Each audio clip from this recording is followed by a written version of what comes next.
My name is Ritesh Pandey, and in this class, this video, I am going to share some very important facts regarding the SN1 SN2 mechanism which we have learnt lately.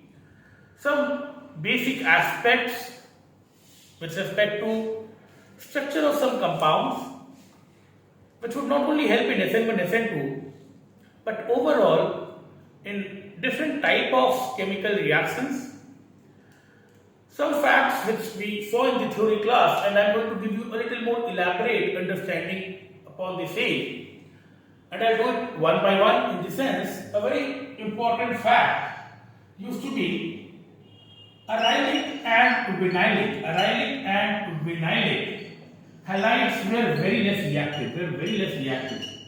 This was true both for SN1 and SN2. Very less reactive. SN1, SN2 both is challenging. SN1, SN2 both is challenging for arylic vinylic halides. Now what is arylic? Arylic is when you have a halogen, chlorine, bromine, iodine, directly attached to the ring. This is arylic. When it is directly attached to the phenyl ring or an aromatic ring. This is arylic. And I guess you know this is vinylic. Vinylic means it's attached to the carbon, which is a double bonded carbon, sp2 carbon, which is vinylic. You must have done this in the past. I'm just going to repeat it for our mutual convenience. You can see the lone pair resonating. The lone pair is in resonance with the pi bond here. The lone pair is in resonance with the pi bond here. The lone pair is in resonance with the pi bond here. So naturally, I am not going to draw the resonating structures.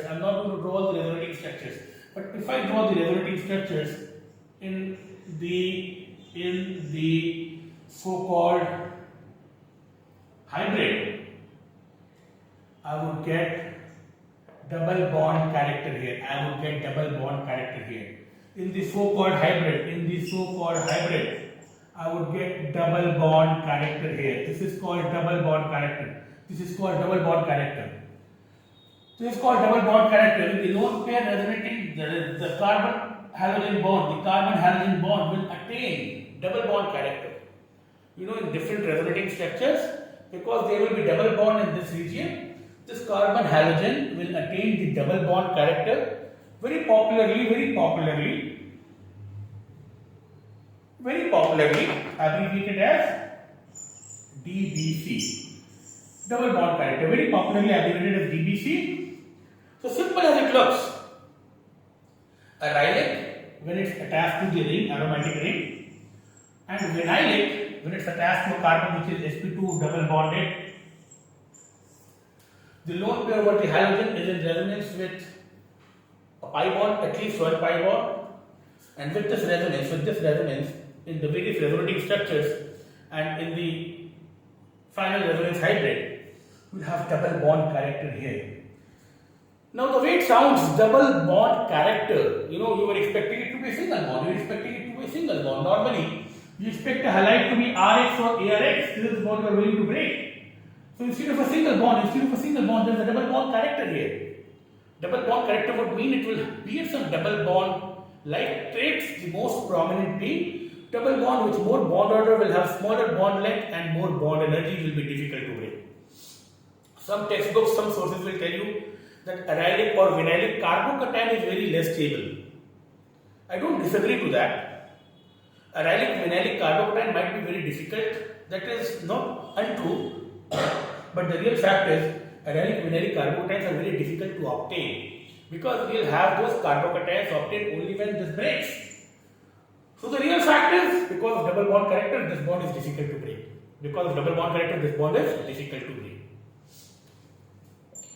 They are less reactive. Arylic vinylic are less reactive. I am obviously not drawing the arrangement of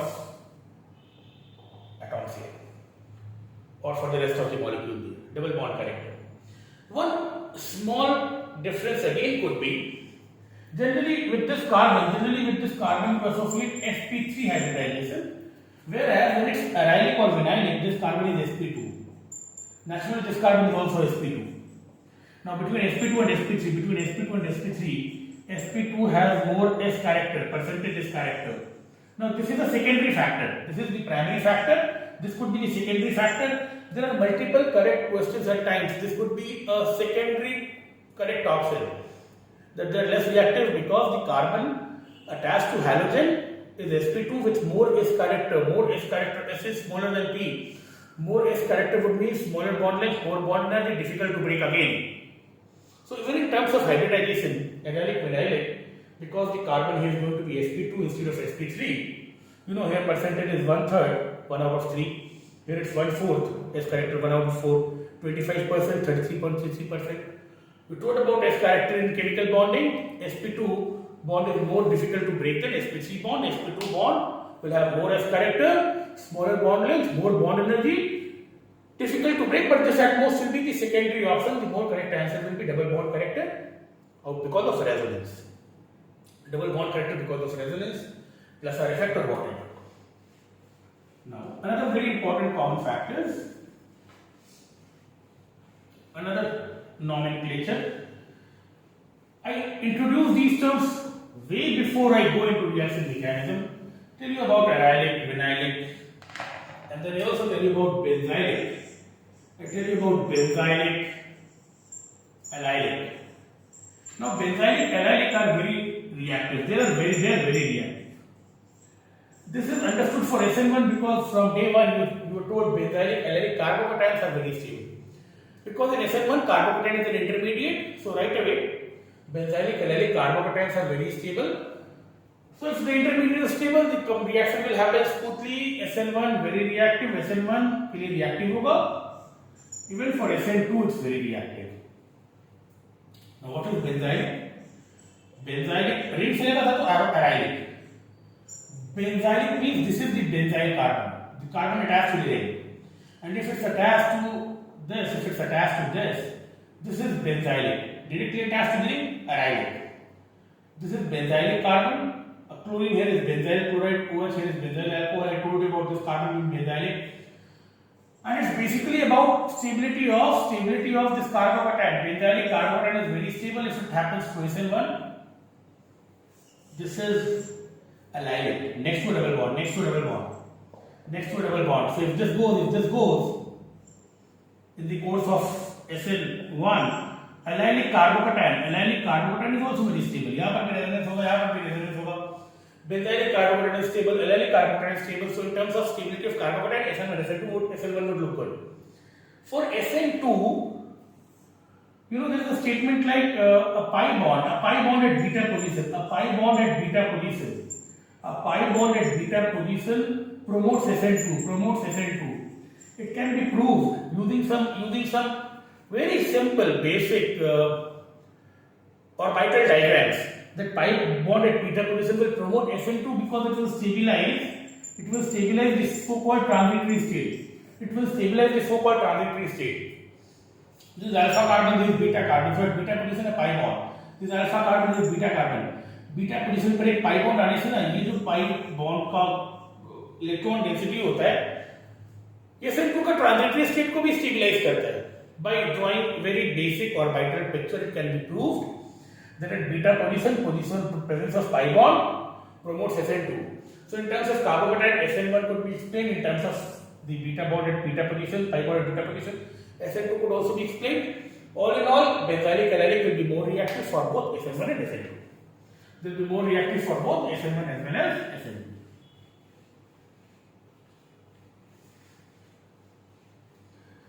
Now, out of these two facts that I told you, naturally, if this is a normal halide, this will be allylic next to a double bond, and this will be vinylic, which is on a double bond. This might well be the order of reactivity. This will be very less reactive. This will be very more reactive. Allylic will be very reactive. And vinylic will be least reactive. Trust me, this is true both for SN1 as well as another fact, very common, is Ri more than Rb, more than RCl. Now, this is the order of reactivity both for SN1 and SN2. This is the order of reactivity for both SN1 and SN2. Generally, when you talk about iodide, then bromide, then chloride, you know, this is a very simple understanding. It's all about bond length. iodine to bromine to chlorine, or chlorine to bromine to iodine, chlorine to bromine to iodine, bond length will increase, bond energy will decrease. I tell you a very important statement, I tell you a very significant statement. While discussing this in the theory class, I tell you a very important statement that Ri more than Rbr more than Rcl naturally will be the order of bond length, will be the order of reactivity, because bond energy is inversely proportional to bond length. This is the easiest to break. And I tell you a very important fact. There are difference in bond energy, a difference in bond energy. A difference in bond energy will be reflected in a difference in rate only if that bond breaks in the slow step. The slow step is called the rate determining step. Remember, the slow step is called the rate determining step. It's a very important information.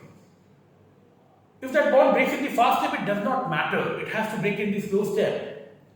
And for both SN1 and SN2, SN1, this is the slow step. The first step is the slow step. So naturally, this bond breakage is there in the slow step. Formation of carbon cation, this is SN1. In SN2, there is only one step. The nucleophile approaches, making and breaking happens in the same step, there is SN2. So for both of them, the breakage of this Rx is the slow step, and naturally a difference in bond energy will reflect in the difference in the rate of the process. But do remember, a difference in bond energy will reflect in the difference in rate only if that breaks in the slow step. Because it breaks in the slow step in both SN1 and SN2, iodides will be more reactive than bromides, so it will be more reactive than chlorides. And we want to move on. Bridgehead carbon. Bridgehead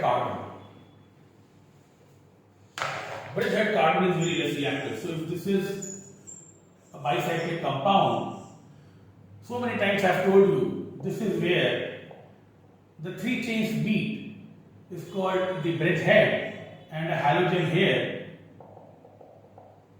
will be a case of a bridgehead carbon being a halide.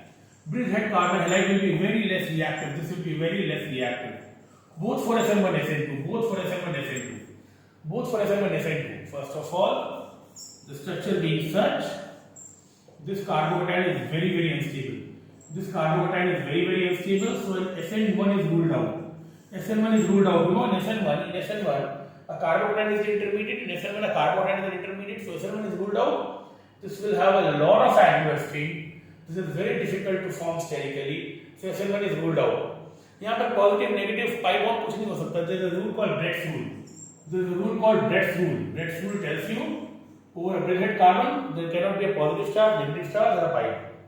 SN1 is ruled out.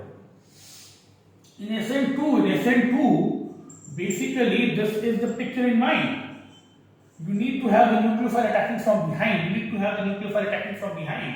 Now there is a cage-like structure. This is like a cage. You look at it carefully. It will be like a cage-like structure. Realize where does the nucleophile enter? How does the nucleophile enter? It's impossible to enter. It's like a cage behind X. This carbon, this nucleophile needs to attack in the same step. So it's very popularly called a cage-like structure. There is a cage in which the nucleophile will not be able to penetrate, and an SN2 is also not possible here. SN1 is not possible because the positive here will be not stable. SN2 is not possible here because the structure is such that it will be like a cage-like structure which will not be penetrated by your nucleophile. Very less reactive. Bridgehead carbon halide, less reactive, least reactive. These compounds do not undergo nucleophilic substitution. Oh, very, very significant, a very important point. Now this has to be like the most important of all the ones I have told you so far. A carbonyl at beta position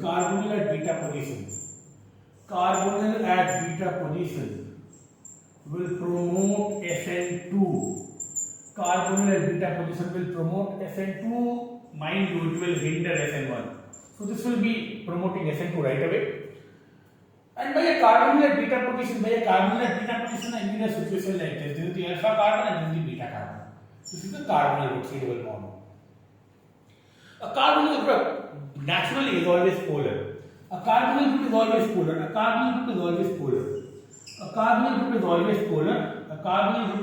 polar. this is C plus O minus, and it will always be polarized in this way. For class 11 guys, I need to tell you that it's never going to happen in the reverse direction. Oxygen is more electronegative, हमेशा ऐसे move करेगा. Everything is logical in chemistry. कभी उल्टा नहीं होगा. Oxygen ज्यादा electronegative है, pi bond जाएगा.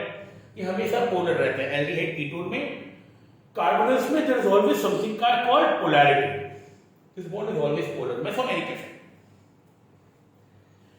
If you carefully differentiate SN1 and SN2, one basic point of difference would be in SN1 you can say a carbocation is formed and the nucleophile comes in the fast step. This is for SN1. So only once a slow step gets over, ये पूरा होने के बाद nucleophile आता है. So here the nucleophile is very patient, less nucleophilic, laid back. Second step में आता है, पूरा पहला step खत्म होने के बाद. SN2 में ये SN1 है. SN2 में you can say that this is why with the nucleophilicity, with this being more nucleophilic, with the nucleophile being more nucleophilic, the chances of SN2 grow over SN1. With the nucleophile being more nucleophilic, the chances of SN2 grow over SN1 because in SN2 the nucleophile is more aggressive. It's willing to attack in the only step, the first step of the process.